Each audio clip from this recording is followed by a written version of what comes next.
আসসালামু আলাইকুম ভিউয়ার্স, আজকে আমরা যাব লালবাগ দুর্গে। লালবাগ দুর্গ পুরান ঢাকায় অবস্থিত একটি ঐতিহাসিক স্থান। এই ভিডিওতে লালবাগ দুর্গের ইতিহাস এবং কোথায় থেকে কিভাবে যাবেন সে সম্পর্কে বলবো। 400 বছরের ঐতিহাসিক লালবাগ কেল্লা সম্পর্কে জানতে ভিডিওটি শেষ পর্যন্ত দেখতে থাকুন। এ যাত্রায় ঢাকার গুলিস্তান থেকে আমাদের যাত্রা শুরু হয়।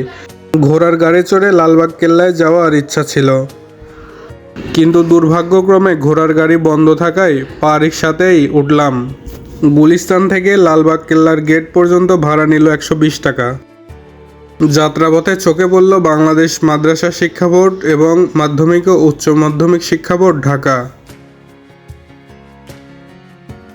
প্রায় 40 মিনিট পরে চলে আসলাম আমরা লালবাগ।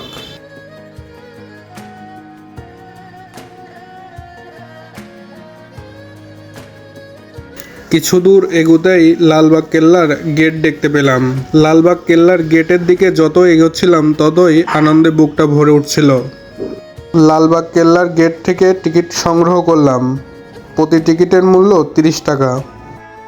টিকিট দেখিয়ে গেটে ঢুকতেই চোখে পড়ল লালবাগ কেল্লার দুর্গটি।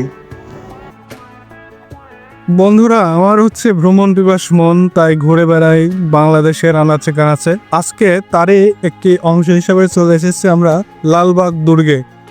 এই লালবাগ দুর্গের ইতিহাস সম্পর্কে যদি বলতে হয়, সম্রাট আওরঙ্গজেবের তৃতীয় পুত্র মোহাম্মদ আজম শাহ তখন বাংলার সুবেদার ছিল, এখানে এসেছিল এবং এই লালবাগ দুর্গটি তৈরি করতে চেয়েছিল, কিন্তু মারাঠা বিদ্রোহের ফলে তাকে দিল্লিতে ফেরত যেতে হয় এবং এই কাজটি অসমাপ্ত থেকে যায়। পরবর্তীতে বাংলার সুবেদার হিসেবে শায়েস্তা খান আসেন এবং মোহাম্মদ আজম শাহের অসমাপ্ত কাজটি তিনি শেষ করতে চান, কিন্তু পরিবিবি মারা যাওয়ার পরে, পরিবিবি শায়েস্তা খানের কন্যা, তিনি মারা যাওয়ার পরে এই জায়গাটিকে শায়েস্তা খান মনে করেন অপয়া এবং তিনি কাজ ফেলে আবার সে চলে যায় এবং সেই অসমাপ্ত কাজটি এখনো অসমাপ্ত রয়ে গেছে। লালবাগ কেল্লার কাজটি এখনো সমাপ্ত হয়নি। এটি লালবাগ কেল্লার একটি মসজিদ, যেখানে সমাধিত করা হয়েছে ঈসা খাঁর কন্যা পরিবিবিকে। অন্যদিকে রয়েছে দেওয়ানি আম এবং হাম্মামখানা। দুর্গটি যতই দেখি ততই অবাক হই। আজ থেকে প্রায় 400 বছর পূর্বের নির্মাণশৈলী টিকে আছে এখনো অক্ষত অবস্থায়। এই মসজিদটিতে রয়েছে 3টি সমাধিস্থল। মসজিদটির বাহিরে রয়েছে খোদাবন্দ বা মির্জা বাঙালির সমাধিস্থল। মসজিদের ভিতরে রয়েছে 2টি সমাধিস্থল। এখানে রয়েছে বাংলার সুবেদার শায়েস্তা খানের কন্যা পরিবিবির সমাধিস্থল, যেটাকে পরিবিবির মাজার নামে অভিহিত করা হয়।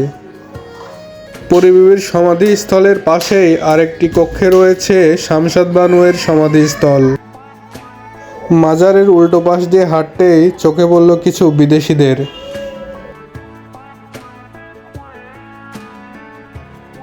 পাশেই চোখে পড়ল একটি জলাধারটি বন্ধ। এটি 6টি স্তম্ভের উপর নির্মিত হয়েছিল।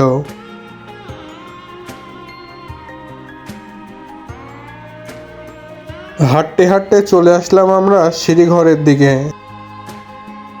চলুন সিঁড়ি দিয়ে উপরে উঠে লালবাগ কেল্লার সৌন্দর্য উপভোগ করা যাক উপর থেকে। উপর থেকে লালবাগ কেল্লাকে মনে হচ্ছিল একটি নৈসর্গিক স্থান। এক পাশে রয়েছে মসজিদ, অন্য পাশে হাম্মামখানা ও দেওয়ানে আম। হাম্মামখানা হলো বাসস্থান, যেখানে রাজারা বসবাস করত। অন্যদিকে দেওয়ানে আম হলো বিচার কার্য পরিচালনা করার স্থান।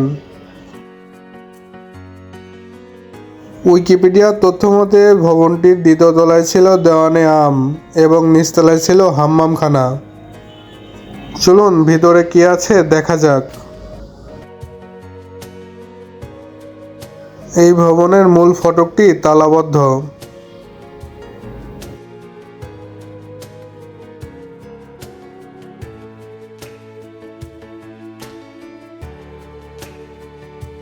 এটি হাম্মামখানার ভিতরের দৃশ্য।